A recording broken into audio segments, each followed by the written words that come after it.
Hi guys, good evening. Katatapos ko lang sa guys, sa trabaho.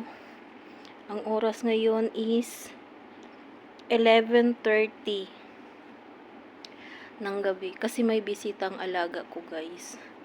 So ayan. Ngayong pa nakahiga na ako guys. Biglang nagchat ang alaga ko. Sabi niya bababa daw ako. Akala ko may iuutos. Hindi ako naman, nagmamadali akong nagbihis. Kasi nandun pa siya sa baba nag-prepare.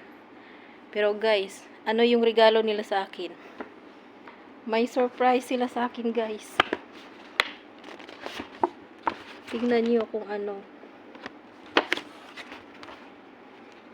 Cellphone.